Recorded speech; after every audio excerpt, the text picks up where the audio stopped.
Welcome to Coffee with Viking. I am Mike. Cheers.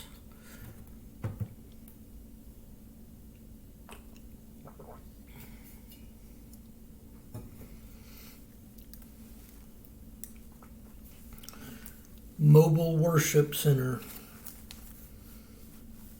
Exodus 25, 8 and 9. Have the people of Israel build me a holy sanctuary, so I can live among them. You must make this tabernacle and its furnishings exactly according to the pattern I will show you.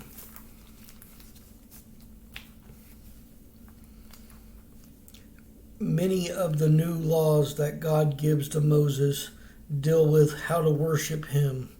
Within a few centuries, the Israelites will be worshiping at a Jerusalem temple, which they consider God's earthly home among them.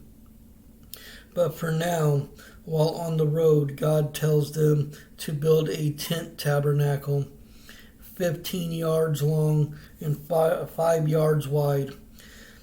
They'll pitch this sacred tent in the center of their camp whenever they stop for any length of time. And they'll surround the tent with a curtain-walled courtyard, 50 yards long and 25 yards wide. Inside the tent, they'll place holy furnishings such as menorah, lampstands, and a golden-covered chest that holds the 10 Commandments written in stone. This chest is called the Ark of the Covenant. Nothing the Jews own is more precious to them. They consider this chest God's earthly footstool.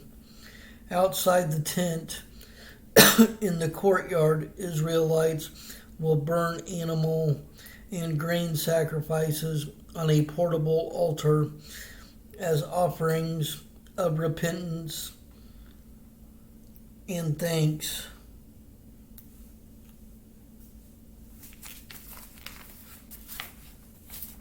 Moses tells the people that craftsmen need a lot of building supplies: cloth, leather, hides, gold, silver, and wood.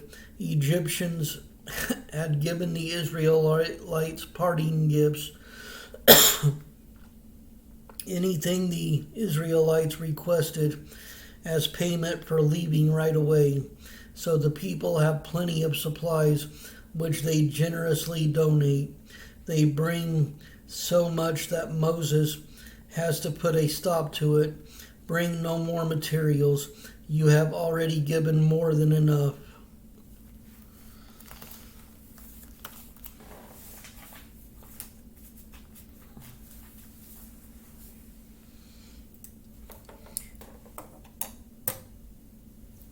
And if you think about it, in chapter 25 of Exodus, they're talking about the first church. At least that's the impression I get, because the church is God's home, and this was their way of continuing to worship while still wandering the desert before reaching the promised land. And I think it's actually pretty cool that they have this mobile church where they travel around, set it up when they're there for long periods of time, and just get that personal time with God while they relax and as they're getting closer to the land that God had promised them. And I think we already know what the Ark of the Covenant was, so I didn't feel like I needed to go into too much detail there. But to those that don't know, it's the big chest that they built where they put in not only the 10 Commandments, but at the end of their trip, Moses' rod, his walking stick, went in there. I believe I if I recall right, I believe that there's some manna they put in there.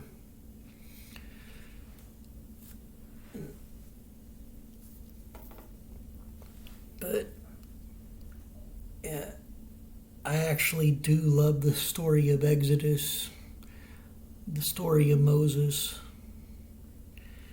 And all who have followed me through this, thank you.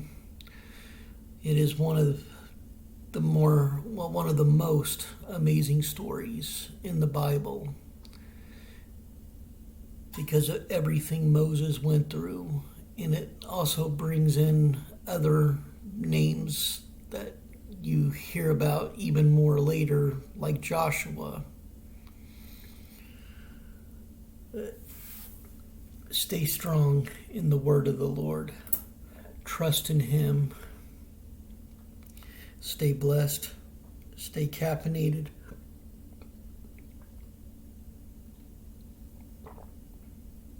Much love.